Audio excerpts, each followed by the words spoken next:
Welcome to the beautiful city of Athens, the gateway to the Tennessee Valley, a city rooted in deep community relationships and built on a rich tradition of small local business and the very best of the human spirit. As Athens embraces the future, the signs of progress are in full bloom. Join us as we discover the bright spots in this charming southern city that we call home. This is Hometown Heartbeat, Athens.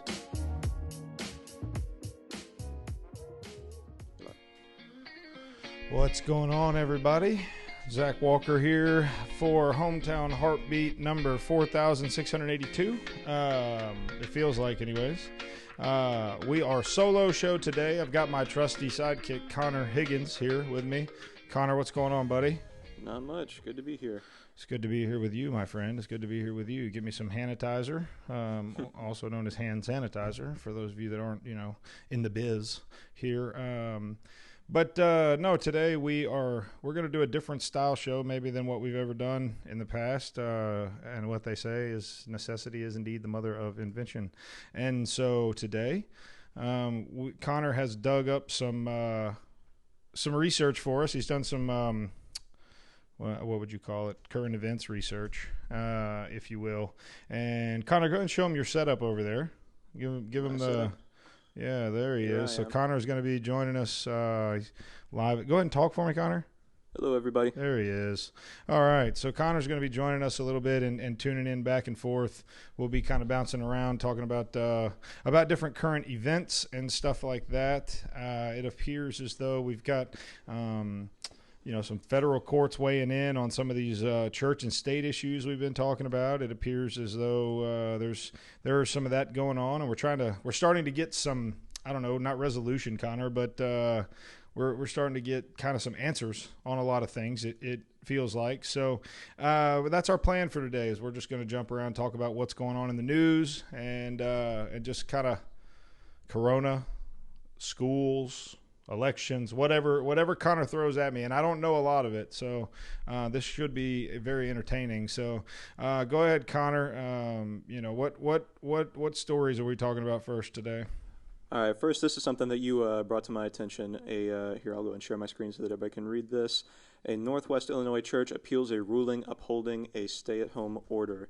So this is kind of a religious freedom thing. They're basically arguing that these remote church services online are not sufficient, and we need to reopen all the church for the sake of religious freedom. Apparently, the governor of Illinois has threatened jail for people of faith if you attend these services. So they're taking it in consideration with the First Amendment. It's a big stink. So what are your thoughts?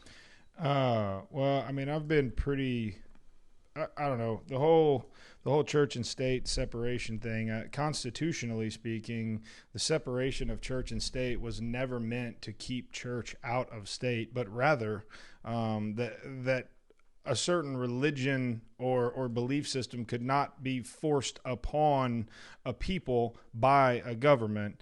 And so, really, my thoughts are this. I mean, the reason that churches are staying home right now is because they're allowing, like, there's wisdom in that, right? And there's a certain level of care for the fellow man and for other people that says, hey, we're going to look out for our neighbor. We're going to look out for the people in our community. In order to do that, we're going to stay home, and we're not going to try to step all over that, if that makes sense. So in Illinois, they are saying that, and some of the language in this thing is pretty interesting. Where was that part? Let's see. Basically,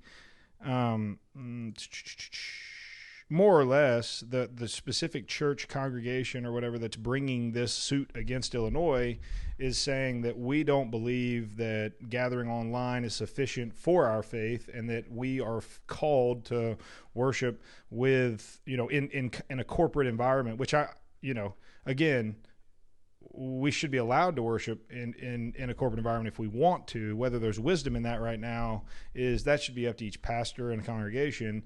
But the fact that a state is going to step in and say no, you can't do that. I have an issue with that, pretty significant issue with that, and I think the Constitution has a significant issue with that.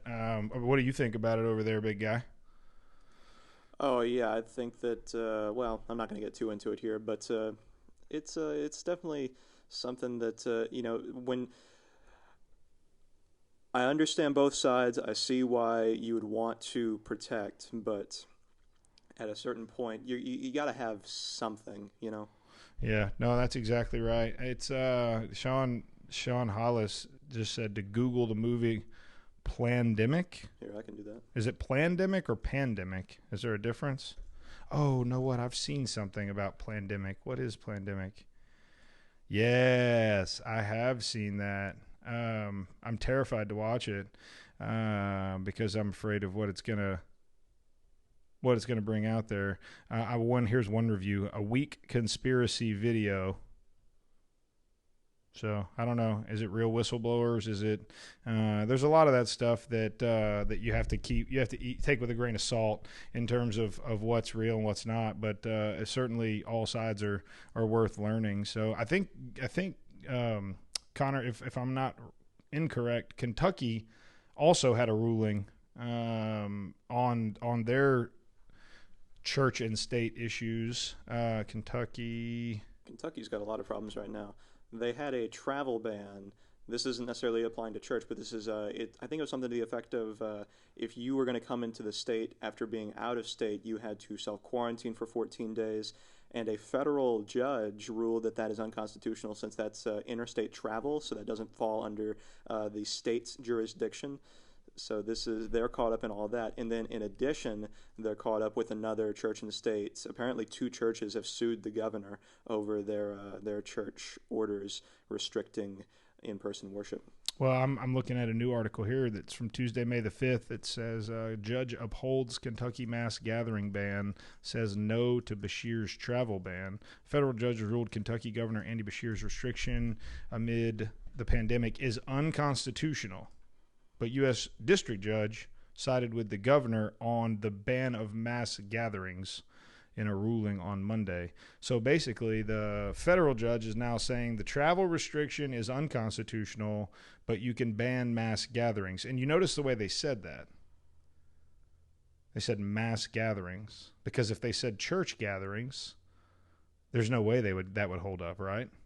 So they're just lumping church. And that's where the Constitution is pretty clear to set aside religion, to set aside religion as a different issue, right? I mean, it's not a church gathering doesn't get lumped in mass gatherings ever, because the Constitution's pretty clear on that. We need to be able to do a split screen. Can you click on picture in picture? Split screen? No, not when we're through the switcher. Never mind. I was going to say we could go picture in picture, and you could be up here talking with me, but no, it's certainly not. I mean, there's a lot of this. I mean, here's the thing, people. This is what really matters about. Again, if you've watched any of this show for the last 35 days, 35 work days with a lot of weekends put in there, so over the last 2 months, more or less. My issue's never really been with the virus. I mean, yes, I respected the virus from day one. I gave it the amount of due that it was required of it. But at the end of the day, where we landed on this pretty quickly was more of a civil liberty constitutional, our ability to be free as Americans, which myself, along with many other men and women, have signed up to defend. And so that's where we're starting to see now. You're starting to see this pushback, and it looks like, what were we talking? Go to the story about Michigan, Connor. The story. Show me that. Which we were talking about in my that. tab somewhere. Here we go. Michigan legislature, her own state legislature, is suing the governor of Michigan, who want to end these emergency orders. They're claiming that she's overstepping her boundaries as in state power. She's apparently taking advantage of some, I think, 1945 Emergency Powers of the Governor Act, which apparently they are arguing does not give her the right to take full control of the entire state. It's meant for more local case by case events. but she obviously disagrees, saying that this is a very vital action set to take. Yeah, the who would have known that the Socialist Republic of Michigan would have been a thing? But it sure looks like it is, and obviously the legislature in Michigan is a Republican led, and the Democrat is in the governor's seat.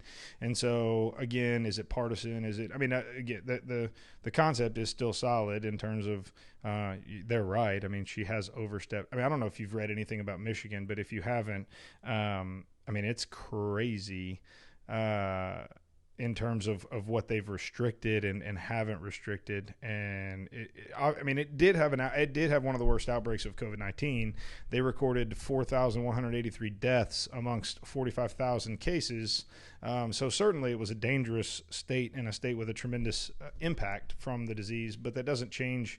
Like, again, no disease can take away our civil liberties. That's something that is is given to us at birth. So no, I think Michigan will remember her when it's time to vote again. If I had to guess. And then there's also all those protests that erupted in Michigan over the past several days over her emergency declarations. So we've got. When you talk, you got to switch to your camera, man. The people want to see you. That's why we put a camera over there. That's why we put, see? So when you're talking, now you're on the show. Yeah, you're just going to see me trying to read through these articles. But that's okay. It gives me a break to eat my chocolate bar over here. So, but yeah, I'll switch to the screen. A lot of protest. Of course, it's not just in Michigan, but you've got a bunch of armed people who are storming Michigan's Capitol building that are really, really upset over these stay-at-home orders. Don't say it that way, Connor. That's not accurate. Well, you wanted me to say they're not storming the castle. Oh, I was just reading off of this, I'm not. My wording does not indicate. Mm-hmm. Connor, see what you read. Well, no, that's such a good point, though. Sorry, I had to get a little chocolate in me while our camera's over there. That's such a good point, though. Think about what he just said. If you're out there watching, he said all he did was read the article. The article said a bunch of armed rednecks stormed the gates of the palace or whatever. I mean, it was written in such a way to immediately evoke a fear response, right? From a normal person. Like, Alabama is an open carry state. People walk around with pistols on their side all day long. If I wanted to tote an AR-15 around my truck, I would. I do. And so it's just written in such a way. Isn't that interesting, though, Connor? Because you didn't even think about it. Like, you were just reading the article. Yeah, you weren't trying to be, I don't know, biased one way or the other. You weren't trying. You were just simply reading what some would call a piece of journalism. Clearly not the case, but isn't that it definitely seems that it's designed to evoke a certain feeling in the reader against these protesters. That it's some sort of overreach on their part. The way this reads, and this is NPR, by the way. Yeah, well, and I mean, the reality is, they're doing exactly what the government allows us to do with our freedom by choosing to peacefully protest what they feel to be a overreaching, unconstitutional thing. And so if within their state law, it allows for the carrying of weapons, then they are within their... Now, would I do it? Would I jump in? Probably not. Noah Brazelton says, "What's up, buddy? How are you, Noah? Hope you're well, man. We need to get Noah. Noah owns Noah Brazelton Media, and if you haven't looked him up, or seen him on Facebook, check him out. Incredibly talented young man. But no. So I mean, what else you got over there? I mean, we've got Michigan being Michigan. Mm-hmm. Michigan said, "Hold my beer and watch this." What else do we have? What else we got over there, boss? What do you want more? I can see if I can find more COVID news. Well, whatever. I mean, whatever you got. I mean, I told you to look up whatever you wanted, and I would comment on it, which is a terrible idea, and allows for a lot of leeway there. But I found this is a Business Insider article that's speculating about what colleges could look like in the fall. And it's a very, very different picture. It's a long article, but basically the gist of it is that the social aspects of college are going to be very, very dialed back, in scope or completely eliminated altogether. So dorms are going to have to be downsized, or people are going to have to be spread out more. Parties are pretty much going to be a thing of the past as they once were known. Zoom calls, apparently, I thought this was interesting. The colleges are apparently they're getting more employees on board to do more personalized Zooms because it's kind of you need to have something of a personal connection when you're doing these Zooms, or else people can lose interest on a call. So they're getting more people on board to more personally interact with these students' individual needs, which I thought was an interesting approach. I love how Connor gets excited, and it's it's not a bad thing at all. But Connor is an academic in the best sense of the word in terms of education's important to him, and he enjoys it. And so I find it intriguing watching because you were that excites you a little bit in terms of like putting yourself in their shoes. It's like, man, because you've now been on Zoom call education for how long? Our last day was sometime in the middle of March, so And you've it's been almost 2 months. zooming ever since. Yeah, and I'll admit, I mean, it's kind of the best option we have, but for me personally, it doesn't really hold a candle to it real in class what we used to have. No, it's certainly a different it's a different feel. Now, I personally would have loved Zoom college classes or high school classes because I would have had a sweet cardboard cutout made of myself, stuck it in my seat in front of the webcam, and off I'd go. But no, I completely understand what you're saying in terms of that. But I think that college might not look as different as people. Missouri has already said. Mizzou, right? Big Mizzou.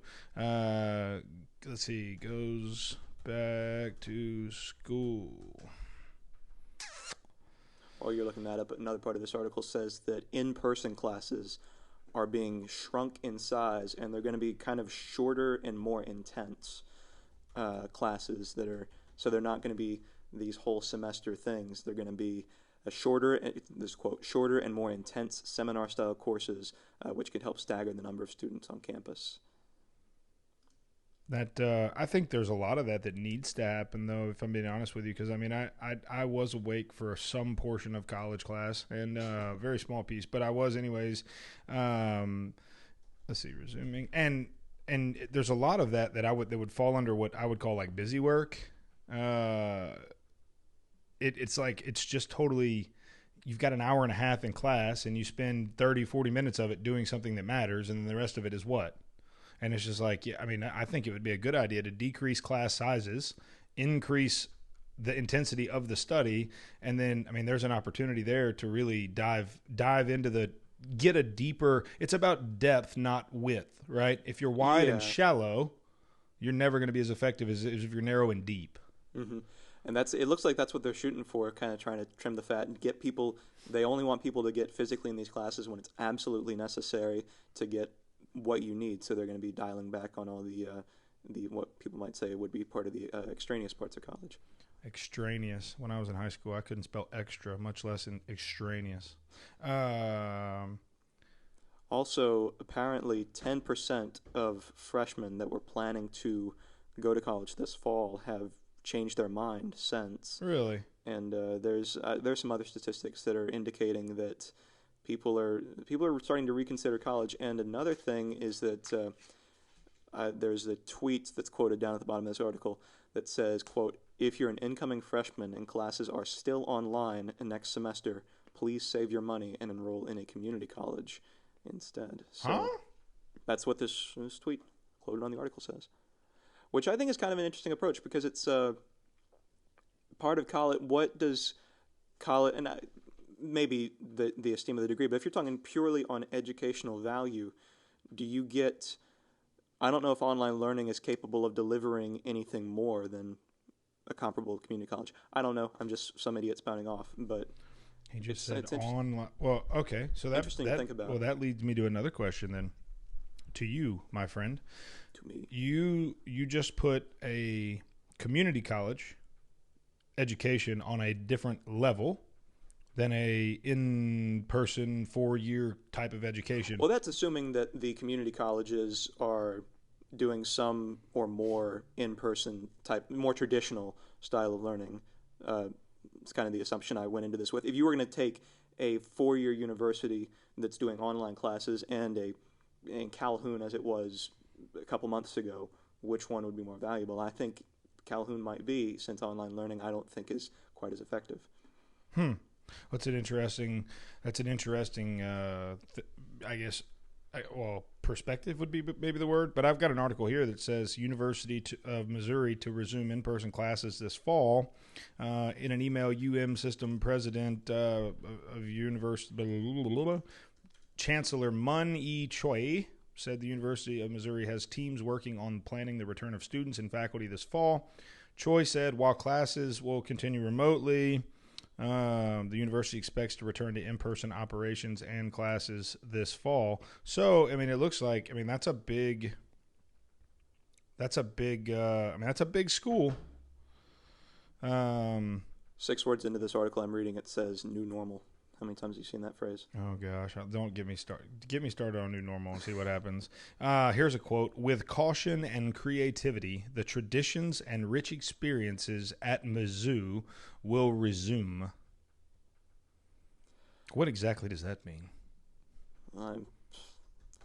I guess that they're going to resume. I mean, they kind of laid it out. I mean, if they can pull it off safely, that'll be a huge achievement, and I hope that they can do that, because I'd certainly like, before the end of my senior year next year, I'd like to see hopefully all this return to at least Connor. Before the end of your senior year next year, everything will be normal. Do not worry about that. I don't know. Some of these Connor. Deep breath and woosah, my friend.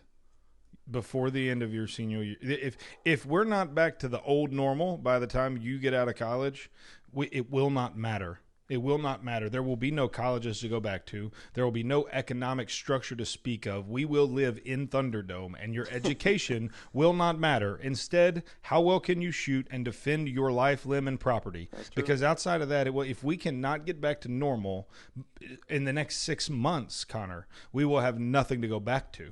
And that's not a matter of me beating my chest about how it's just the flu. That's just straight up. I mean, I say this all the time. I've never claimed to be a real smart man, but I'm dang good with a calculator. Math is math. You can't change math. Math isn't objective. It's not. I mean, it's not subjective. It's not. I mean, it is just what it is. We cannot continue down this path. Here's an article that just came out an hour ago from the AP that says patchwork decisions throw wrinkle in college football plans. So we talked about this yesterday some in terms of will college football resume or not. There are 130 major college football teams spread across 41 states, competing in 10 conferences, save for a handful of independents. The goal is to have all those teams start the upcoming season at the same time, whether that's Labor Day as scheduled or later, and play the same number of games each passing day. Let me read through this. Here we go. Despite the best of intentions, the possibility exists college football being played in SEC country well before it begins in Pac-12 territory. That's what I'm reading here. They're possibly going to stagger the starts of the seasons. That is going to be bizarre. Well, if we're being honest, nobody really cares about the Pac-12 anyways. They don't win any games that matter. So, I mean, really, what this article is basically saying is as long as we get the SEC started, we'll probably still have the same national champion we would have had otherwise. Mm-hmm. So, sorry, I'm reading this article here. It's several models for return to play remain possibilities. This one says most teams could kick off on Labor Day weekend. Another option is a delayed start with a 12-game season. Another is an intra-conference only schedule. Another is a season split over 2 semesters in late 2020 and early 2021. That won't happen. Or so-called, quote, spring football that would push the regular season completely into 2021. No, that won't happen. I'll tell you why. All right, let me tell you why those things won't happen. Economics, right? So think about this. There are millions and millions of dollars of advertising revenues that have been bought, spent, whatever. The Masters, for instance, they rescheduled the Masters, okay? So they took the Masters from when it was supposed to be a month ago or whatever, and they moved it into the fall. Well, now the Masters is going to be competing with college football for airtime on Sunday or pro football on Sundays. These schedules are planned out to maximize efficiency of dollars, right? They want to maximize how much money they can make, and so they spread these things out so that you don't have people stepping on one another, competing for the same dimes. Yeah. And so that's why they won't. I mean, if they can't fit it in the regular schedule, they're not going to play it, because otherwise there would be no point. It's kind of like these restaurants that are opening up at 25 and 50% and all that. I was talking to this restaurant guy that I know that, he basically was like, dude, when we sit down to do these things, and Connor, I don't know how much you know about like the restaurant business as in it, like from the business side of it, but like the way you set up a restaurant and you understand its potential from a monetary standpoint is you take the amount of tables, you take the square footage of the restaurant, and from that you can figure out the amount of tables. You drive that number all the way down to basically the price per square foot that you can generate on turning your tables X amount of times a day, right? Mm-hmm. And so all these are numbers that have been derived over years and years and years of restaurant knowledge. But basically, let's just say your square footage can create, I don't know, $12 per foot, right? On a monthly basis. That's how they set up these restaurants. There is no second option for a 25% of standard, a 50% of standard. Any number less than 100% of occupancy is just going to kill these restaurants slower. It's just going to be a slow death rather than just lop the head off. Yeah. I mean, it's all this whole we're going to ease back into it thing. I get why we want to try it, and I'm not saying that's a bad thing. I mean, look, I'm all about trying to ease back into whatever, but in this situation, certain things can't be eased into. Mm-hmm. Yeah, I see what you're looking at over there. Show the people what you're looking at. All right, let me 18% of Wendy's locations not offering beef items. Apparently, this is due to a shortage of beef items. Wendy's, whose famous "Where's the beef" catchphrase positioned the chain as the beefiest of fast food options, has publicly stated that some of the items at certain restaurants may be temporarily limited, due in part to production challenges at the nation's beef suppliers affected by the coronavirus health crisis. So apparently they're slowly turning into chicken joints, according to this article. Yeah, there is a major. Go ahead and look for some more meat shortage stuff, because there's a huge meat shortage right now, and to the point where I was talking to a guy who works for my dad, but he's got a family member working in Cisco, or I think it's her husband that works Cisco, and we were talking about trying to get some ribs or get some briskets or try to get something for the smoker, and basically, like, unless you're Big Bob Gibson himself, you can't get your hands on brisket. You can't get. I mean, There's certain pieces, and so see what else you can find over there, But no, we are having some supply chain issues that we're gonna find. I think issues. That seems like an understatement. This article says that the food supply chain is breaking. Yes. What article are you looking at? This is a Time article. It's called "COVID-19 Meat Shortages Could Last for Months. Here's what you need to know before your next grocery shopping trip." So paraphrase it for us since you're over there. Okay. Apparently, this was supposed to be a big. I'm quoting here. This was supposed to be a big year for America's meat industry. As recently as late February, an analyst predicted record-setting. Why is the camera on me, Connor? Oh. Hi. A analyst predicted record-setting red meat and poultry production as economic growth and low unemployment boosted demand for animal protein. Then came COVID-19. Yeah, and so basically you've got a third of the U.S. pork capacity is down, okay, because some poultry plants have closed, and that's when the president stepped back in using the Defense Production Act and basically said you need to go back to work, open your plant back up. But we're talking about a week. We're within a week because, all right, so Brazil is the world's #1 shipper of chicken and beef. They closed down a poultry plant owned by the world's largest meat company this week. Canada, British Columbia shut down. Let's see, in our country, we've got JBS in Colorado that has 100 cases and 4 deaths. Smithfield in Sioux Falls, South Dakota, which, by the way, the Dakotas had no cases whatsoever, except for at Smithfield, and there were 891 cases. Wow. In that one meat plant. You got Tyson in Columbus Junction with 200 cases, and then you got Tyson down in Georgia, which had a low number of cases, but they had 4 people die. Wow. Yeah, this is a pretty bleak article here. It's basically saying meat prices are going to go up, and a lot of people are going to be forced to turn to things like tofu and for their protein. country boy can't survive. They might have to I mean, I might have to open up deer season myself, by God, but we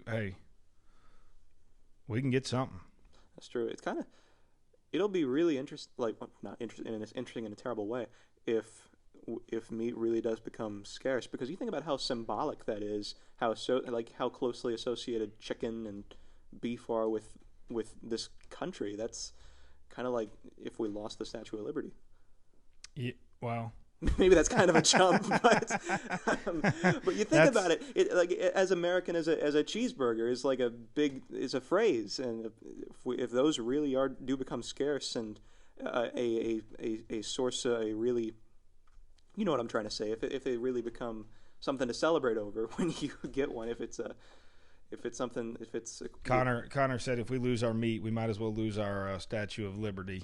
That's obviously a little bit of a stretch, but it's that. I mean, look, dude, it's that important. I mean, we, meat and our ability to raise, and I mean, a lot of people like myself take pride in. I mean, I do a lot of hunting, I do a lot of fishing, I do a lot of those things, harvesting the ground that in Genesis the Lord gave us the directive to take dominion over, right? And so, I mean, we are built on, eating beef and, all American cheeseburgers and stuff like that. I hear what you're saying completely. Here's a really terrifying article if you're an American. Salon owner gets week in jail for refusing to close business during stay-at-home order. This is in, of all places, Dallas, Texas. Oh, wow. She refused to close her shop and has been sentenced to a week in jail. Oh my, Connor, this is going to we might have to end the show before I get onto this one. That's under. I'm talking about. Don't they have a Republican governor? Oh, everything about Texas is Republican. Except for all right, so in Texas you have the same dichotomy in that you've got like an Austin, Texas, or you've got, so in Alabama, right, you've got like a Birmingham, which has a liberal flair to it. You have a Huntsville, and so, and again, that's demographic, that's whatever. So this is in downtown Dallas, and I guess that'd be Tarrant County, maybe. No, Dallas County, probably. I'm an idiot, but she quote unquote flagrant and intentional defiance of social distancing orders, and quote, she felt no remorse or regret for her actions.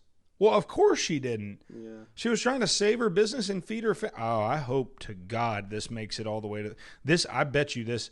I will bet you money there will be cases like this that land. Something of this magnitude, of this nature, that has happened in the last few months will make it before the Supreme Court before this is all over. And that could be one of the most consequential decisions of this century. I mean, it could be a America changing decision. Whew, something to think about. It's these could be. I wonder how Connor, when you're talking, I'm getting there.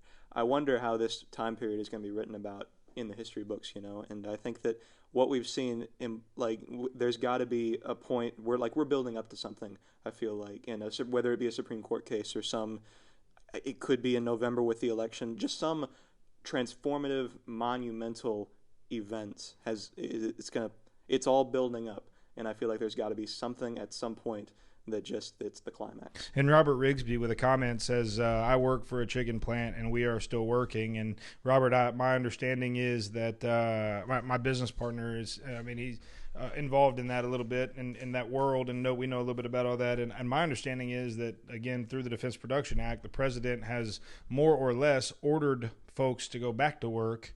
Robert, if you're still listening, did your plant ever close, or have you remained open from the very beginning? And if so, did you guys have any cases? Did you see any cases come through? Were there any heightened,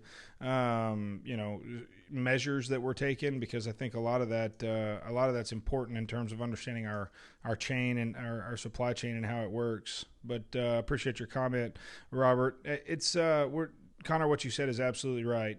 The history books, we are, if you'll remember the very first episode we did, I called this a ground zero.